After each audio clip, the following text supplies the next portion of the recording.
नमस्कार, मैं हूं आपके साथ पूर्वी राय और आप देख रहे हैं S news 24। S news 24 special story. आज हम बात कर रहे हैं कविता दीदी की, जो एक छोटे से गांव से राजगढ़ जिले से है। 8 साल की उम्र से भागवत कथा करना शुरू की है। आज हमारी एंकर रचना श्रीवास्तव ने आज उनसे बातें की। जानते हैं कविता दीदी की बात हमारे साथ।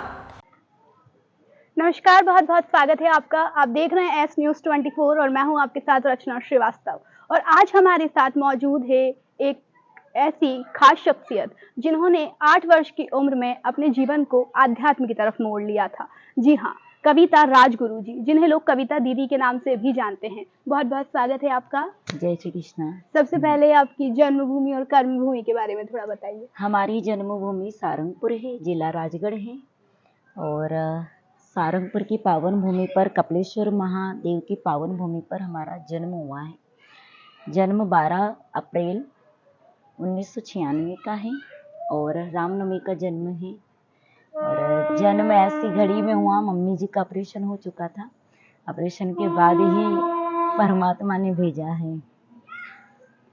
बहुत ही कम उम्र में आपने अपने जीवन को आध्यात्म की तरफ मोड़ लिया था। क्या कारण रहा, क्या प्रेरणा स्रोत रहे? बाल अवस्था से ही घर और परिवार का माहौल ऐसा था। जो हमारे दादा दादी जी है वो भी भजनानंदी और निवास पर ही पूर्ण मनकामनेश्वर महादेव मंदिर बना हुआ है। पिताजी भी कथावाचक है हमारे, जो कि राम कथा, भागवत कथा, प्रज्ञा पुराण, शिव पुराण। मैं सरस्वती शिशु विद्या मंदिर में पढ़ी हूँ।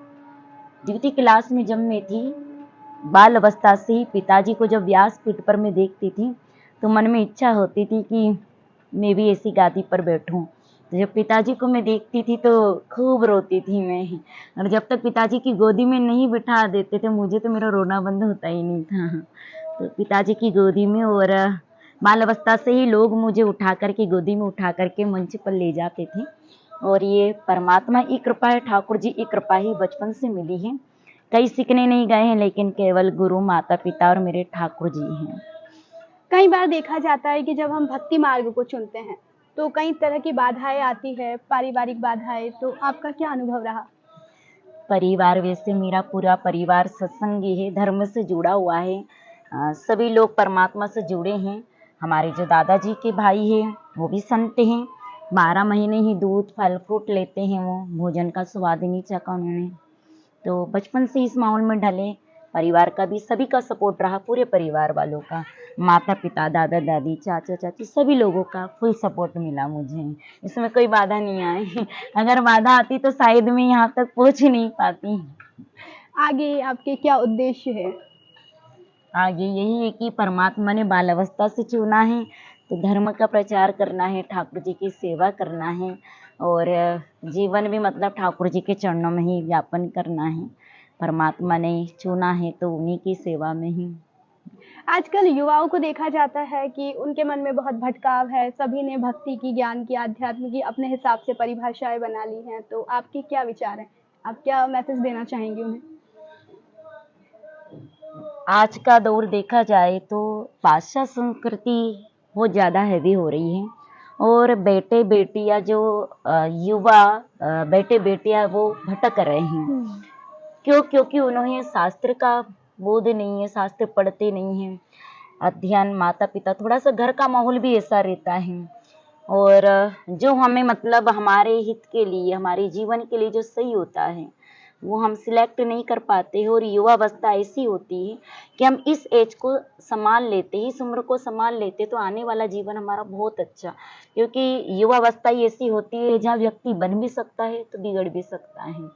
तो जो युवा अवस्था है, तो मैं कहना चाहूँगी, मैंने तो अपना जीवन खैर ठाकुर जी के चरणों में बिताया है, पढ़ाई के साथ कॉलेज भी किया है, लेकिन फिर भी ठाकुर जी की कृपा रही।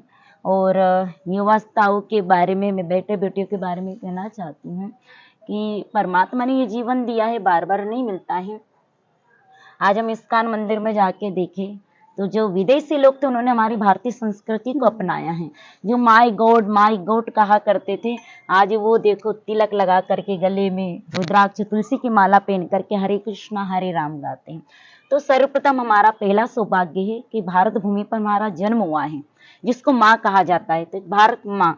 और जिस भारत भूमि पर हमारा जन्म हुआ है, तो यहाँ पे भगत सिंह, सुभाष चंद्र बोस, रानी लक्ष्मीबाई, दुर्गावती, है ना, ऐसे ऐसे महापुरुष। और ये तो निर्मल भूमि है, पावन भूमि है। तो पहला सौभाग्य मेरा कि ऐसी भारत भूमि पर मेरा जन्म हुआ है। हम सब भी गौरवान्वित हैं, हमें भी गर्व होना चाहिए कि हमारा जन्म ऐसी भारत भूमि पर हुआ, हम भारतीय हैं। तो पाश्चात्य संस्कृति को छोड़ करके हम अपनी भारतीय संस्कृति को अपनाएं, हमारी एक पहचान हो कि हम भारतीय हैं। कर चुके हैं और कहाँ कहाँ कथाएं हुई है, क्या एक लक्ष्य लेकर चल रहे हैं कि इतनी कथाएं करनी है या? वैसे बाल अवस्था से 8 वर्ष की उम्र से तो मैं काफी कथाएं कर चुकी हूँ।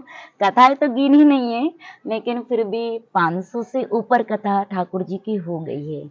और कई क्षेत्रों में मैं गई हूँ, सीहोर, भोपाल, राजस्थान, नागदा, रतलाम, काफी क्षेत्रों में, विदिशा, काफी क्षेत्रों में ठाकुर जी की सेवा में दे चुकी हूँ। और 500-700 से ऊपर काफी कथाएं हो चुकी हैं। अभी आगामी कथा राजस्थान में है 12 से 18, जो कि 8वां वर्ष मेरा वहाँ रहेगा।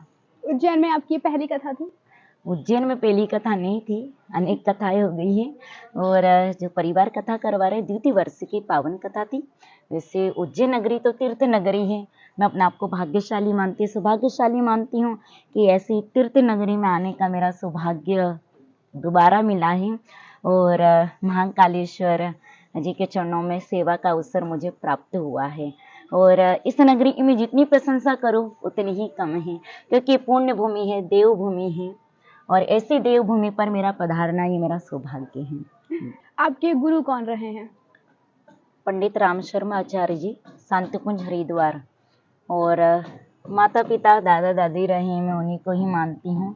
मेरे प्रथम गुरु माता पिता। मैं भाग्यशाली हूँ कि ऐसे घर में मेरा जन्म हुआ है और माता पिता और दादा दादी मुझे मिले हैं। और कुछ सेवा कार्य भी आपके द्वारा किए जाते हैं? जी हाँ, पुण्यकामनेश्वर महादेव मंदिर सारंगपुर में ही है, जो कि शिवालय है, निजी भूमि पर ही बनाया है। दादाजी की दिली इच्छा थी तो भूमि पर ही बनाया है। तो जो भी अतिथि लोग आते हैं या कावड़ यात्रा निकलती हैं, जो भी वहाँ पधार जाते तो सबकी सेवा होती है। वहाँ पर भोजन, प्रसादी, भजन भी होते हैं, फ्री सेवा है उनकी। जिस तरह से आपने बताया कि सारंगपुर आपका निज निवास है, तो क्या वहाँ पर भी कथाएं होती हैं? जी हाँ, काफ़ी कथाएं हुई है। सारा महिला मंडल जुड़ा हुआ है और वहाँ पर भी अनेक कथाएं होती हैं। एस न्यूज़ 24 के माध्यम से आप दर्शकों को क्या संदेश देना चाहेंगी? बस मैं यही देना चाहूँगी कि बड़े भाग मानो तन पावा, सुर दुर्लभ सत ग्रंथन गावा। बड़े भाग्य से परमात्मा ने ये अनमोल जीवन दिया है, तो हम इस अनमोल जीवन को, एक तो सुख होता है, एक आनंद होता है।